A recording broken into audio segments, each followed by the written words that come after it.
2023 tire à sa fin et je vais te donner mes meilleurs conseils et qu'est-ce que j'ai tiré le plus de cette année 2023 et ça va beaucoup t'aider dans ton business, donc écoute jusqu'à la fin. Salut tout le monde, bienvenue dans une nouvelle vidéo, j'espère que vous allez très bien. Si vous n'êtes toujours pas abonné à la chaîne, n'hésitez pas à vous abonner, à me lâcher un gros pouce bleu. Et puis laissez-moi un commentaire, que ce soit une question ou une suggestion, ça nous aide au niveau du référencement de la chaîne. Je vais rentrer directement dans le vif du sujet. Comme à chaque année, j'essaie de faire une vidéo qui va faire un petit recap de l'année et qui va vous donner les apprentissages que j'ai le plus tirés de cette année-là. Et c'est quoi les leçons et les erreurs que vous pouvez éviter aussi au niveau de votre business et au niveau de votre vie en général, basé sur ma petite expérience personnelle. Bien sûr, il faut adapter ce que je dis par rapport à votre situation. C'est pas une vérité qui est absolue. Le premier apprentissage, c'est avoir une bonne routine de travail. Il faut savoir que peu importe le business dans lequel vous êtes, peu importe ce que vous faites dans la vie, avoir une bonne routine de travail est très important. Vous devez vous assurer d'avoir une discipline dans votre routine et d'allouer du temps à votre business et d'être le plus productif possible. Si vous n'avez pas une routine, vous n'allez pas pouvoir atteindre vos objectifs plus facilement. Parce que tout simplement, une personne qui s'entraîne à chaque jour 15 ou 20 minutes aura plus de chances de réussir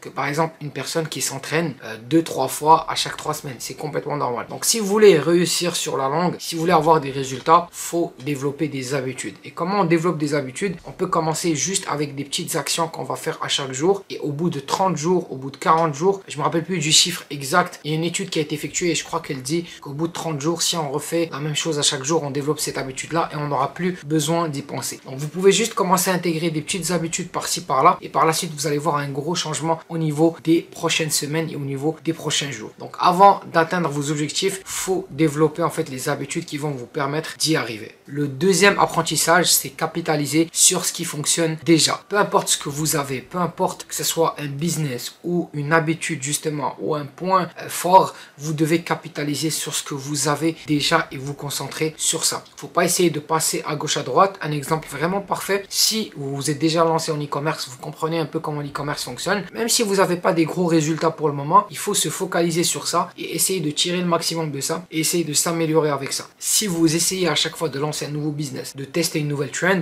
vous n'allez jamais arriver à avoir des résultats, à avoir quelque chose de stable. Donc capitalisez sur ce qui fonctionne déjà et sur vos points forts pour arriver à des bons résultats. La troisième chose, la règle du 80-20, c'est la loi de Pareto et en gros, en e-commerce, en business ou dans tout ce que vous faites dans la vie, en gros, 80% des résultats que vous allez avoir vont venir de 20% des actions que vous allez faire en tant que tel. Donc, disons en e-commerce, 80% de l'argent qu'on va réaliser en tant que tel, ça va être en grosse partie grâce aux publicités en tant que tel, ou grâce à une partie de notre business en tant que tel. C'est la même chose. Ce qu'il faut faire, c'est qu'il faut réussir à détecter en fait cette partie de notre vie ou cette partie de notre business qui nous apporte le plus d'argent et qui est la plus fructueuse et la plus importante pour nous, puis on va capitaliser dessus en tant que tel. Si vous avez un point fort par exemple, okay, donc si vous êtes une personne que 80% de ce que vous apprenez, c'est grâce au podcast, ben vous allez commencer à vraiment écouter plus de podcasts et vraiment miser sur les podcasts. Si vous êtes quelqu'un qui aime la lecture, ben vous allez capitaliser sur la lecture. Donc on va capitaliser sur ce qu'on maîtrise, ce qui fonctionne bien et ce qui nous permet d'avoir des résultats plus rapides. C'est quelque chose que j'ai compris aussi parce qu'avant, durant les dernières années, j'essayais vraiment de lancer énormément de boutiques, énormément de brands parce que une fois que tu as la stratégie, tu vas juste la dupliquer avec un autre produit. Et cette année, j'ai compris qu'au lieu de lancer 10 000 projets en même temps, on va se focaliser sur ce qui fonctionne déjà et juste en se focalisant sur ce qui fonctionne déjà, on peut l'amener à des chiffres qui sont astronomiques. Okay. Et ça, c'est un gros apprentissage et je compte vraiment travailler sur ça l'année prochaine aussi. Le quatrième apprentissage, c'est achète ton temps en déléguant. Encore une fois, c'est relié un peu au dernier apprentissage, donc la loi de 80-20. Ce qu'on va faire, c'est qu'on va prendre toutes les tâches qui nous prennent énormément de temps et que derrière, ils nous apportent pas beaucoup de choses au niveau de notre business, puis on va les déléguer. Par exemple, en e-commerce, on a énormément de tâches qui nous prennent énormément de temps, comme par exemple le SAV là, on peut le déléguer facilement. Donc on peut avoir quelqu'un qui va commencer à travailler avec nous, qui va s'occuper de cette partie-là. Puis derrière, on va se concentrer sur autre chose. Il faut que vous déléguez certains aspects de votre business une fois que ça commence à fonctionner. Je ne vous conseille pas de déléguer dès le début. Vraiment, quand vous êtes débutant, vous devez maîtriser le sujet. Vous devez maîtriser ce que vous faites avant de déléguer quoi que ce soit. Ok, ça c'est vraiment super important. Tu ne peux pas déléguer quelque chose que tu ne maîtrises pas parce que par la suite, tu vas pas savoir si ça a été bien fait ou pas. Et ça, c'est un très gros point parce que si tu délègues tout ce qui te prend du temps, mais que derrière, c'est pas hyper important, tu vas avoir plus de temps temps à consacrer sur des choses qui sont importantes et qui vont ramener plus de résultats pour ton business. L'autre point, c'est profiter des trends sans perdre son focus. À chaque année, il y a des nouveaux business, il y a des nouvelles choses qui apparaissent, il y a des nouvelles façons de faire de l'argent qui apparaissent, ou en général, dans la société en tant que telle, il y a toujours des nouvelles choses qui apparaissent. Donc, ce qu'on va faire, c'est qu'on va filtrer tout ça et on va garder quand même son focus. Donc, juste par exemple, en e-commerce, à chaque fois, on va entendre parler d'une nouvelle stratégie.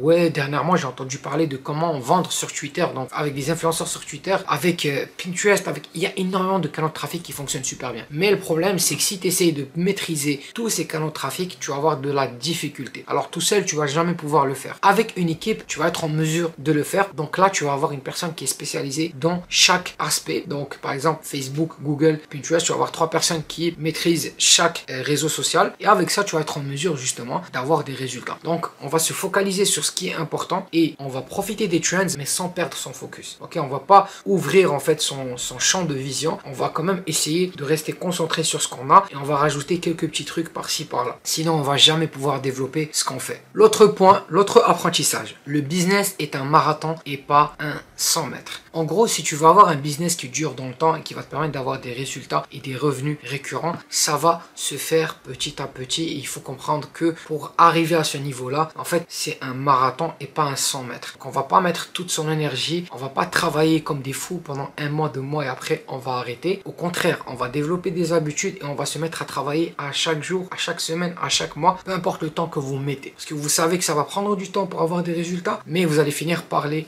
avoir. Donc, si tu te dis dans ta tête que le business en tant que tel, l'e-commerce, peu importe ce que tu fais, c'est un marathon. Donc, peu importe le temps que ça va me prendre. Et je vais finir par arriver à destination et je vais finir par finir le marathon et avoir une médaille d'or ou une médaille en tant que telle, tu vas y arriver. Par contre, si tu essaies de voir ça comme un 100 mètres, c'est-à-dire que tu veux te lancer rapidement, avoir des résultats rapides et puis après arrêter, ça va pas fonctionner pour toi. Et ça, je l'ai vu plusieurs fois. Et ça, c'est l'erreur que la plupart des débutants font aussi. Ok, donc vous voulez avoir des résultats rapides parce que vous regardez des chaînes YouTube comme la mienne, comme d'autres youtubeurs en tant que tel, ils vous présentent des résultats et vous avez l'impression que ça va être très facile. Moi, je suis complètement transparent, je vous dis, l'e-commerce n'est pas facile. Et si je te dis que l'e-commerce n'est pas facile et que ça t'éloigne, c'était pas fait pour toi, tout simplement. Donc, voyez ça comme un marathon et pas comme un 100 mètres. L'autre point, et ça c'est un peu en dehors du business, c'est mon bien-être personnel est plus important que tout. Faut protéger son bien-être personnel. Si vous avez des personnes dans votre vie, si vous avez des choses que vous faites dans votre vie qui vous apportent pas du bien, ben il faut se débarrasser de ces personnes-là ou se débarrasser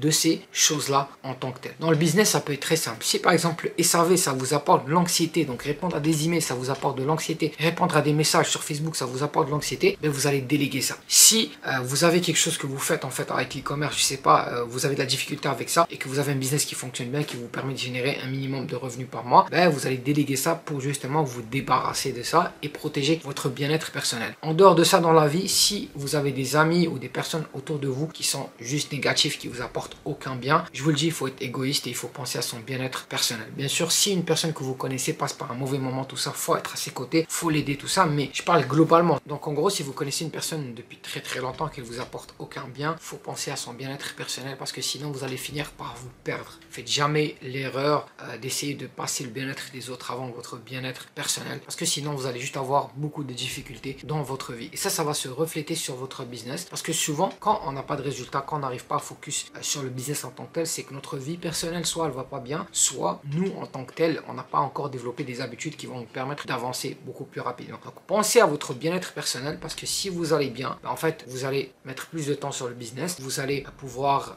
être plus productif et il y a plein de manières qui vont vous permettre de vraiment améliorer votre bien-être personnel. C'est déjà, je vous conseille d'intégrer l'entraînement dans votre quotidien. Donc si vous vous entraînez pas, je vous conseille vraiment de commencer à vous entraîner. Vous allez voir à quel point ça va vous faire du bien, le fait de s'entraîner, peu importe le sport que vous faites, le fait aussi de lire, de s'instruire, de pas juste rester sur Netflix, sur le téléphone, tout ça, parce que vous passez énormément de temps, ben même moi, hein, je m'inclus dans ça, on passe énormément de temps sur nos téléphones et on n'apprend pas énormément de choses. Si vous vous asseyez, vous prenez un livre, vous lisez pendant 30 minutes, vous allez voir à la fin à quel point vous allez vous sentir bien. Si vous regardez une formation ou vous regardez quelque chose qui va vous permettre d'apprendre sur un domaine spécifique, vous allez voir à quel point vous allez vous sentir bien à la fin. Et le dernier point, et ça va être super important que vous le mettez en place, c'est protéger votre cerveau du noise. Donc on va protéger notre cerveau du bruit extérieur. Si vous êtes lancé en e-commerce, vous avez pris un programme ou peu importe ce que vous avez fait, vous savez, par exemple en e-commerce c'est très simple. On va choisir un produit, on va créer une boutique et on va lancer des publicités avec un réseau social. Peu importe le réseau social que vous choisissez, vous allez pouvoir avoir des ventes. Tous les réseaux sociaux fonctionnent. Facebook, Pinterest, Google, TikTok, les influenceurs, peu importe, ils fonctionnent tous. Maintenant, tu as la certitude que ça fonctionne. Ce que tu vas faire, c'est que tu vas prendre un et tu vas le maîtriser, tu vas travailler avec ça. Tu vas arrêter d'écouter tout ce qu'il y a autour, tu vas arrêter d'écouter c'est quoi les nouvelles stratégies, tout ça. Il n'y a pas de hack magique, ok? Il n'y a pas de hack magique, il n'y a rien qui va te permettre de transformer ta boutique de 0 $ à 10 000 $ comme ça, sans rien faire, il n'y a rien. Donc tu vas protéger ton cerveau de tout ce qu'il y a autour. On sait que cette année-là, il y a eu tellement de trucs qui sont sortis avec l'intelligence artificielle, il y a tellement d'outils, il y a tellement de stratégies qui sortent à chaque fois. Malheureusement, tu ne peux pas tout essayer, tu ne peux pas tout apprendre. Donc, tu vas te focaliser, tu vas garder ton focus et tu vas protéger ton cerveau du bruit extérieur. Les réseaux sociaux sont en train de détruire notre cerveau parce qu'on perd notre attention, on perd le temps, on perd beaucoup de temps qu'on aurait pu mettre sur de l'apprentissage ou sur des choses qui sont complètement bien. Et en 2023, en 2024, c'est rendu tellement facile de dépasser tes concurrents. Si tu es juste capable d'avoir une attention qui est plus grande que eux, ben, tu vas pouvoir réussir. Parce que si tu es capable de t'asseoir 2 heures, 3 heures, 4 heures par jour devant un ordinateur et travailler sur ton business et que lui derrière, ton concurrent n'est pas capable de faire ça, tu vas avoir des résultats. Donc j'espère que tous ces apprentissages-là vont beaucoup vous aider. Dites-moi en commentaire, est-ce que vous aimez ce genre de vidéo? Si vous voulez, je peux commencer à partager avec vous du contenu comme ça. Et puis, j'espère que la vidéo vous a apporté beaucoup de bien. Donc n'hésitez pas à vous abonner à la chaîne, activer la cloche, comme ça vous avez accès aux dernières nouveautés. Et puis laissez-moi un commentaire, que ce soit une question ou une suggestion. On se retrouve dans une prochaine vidéo. Ciao!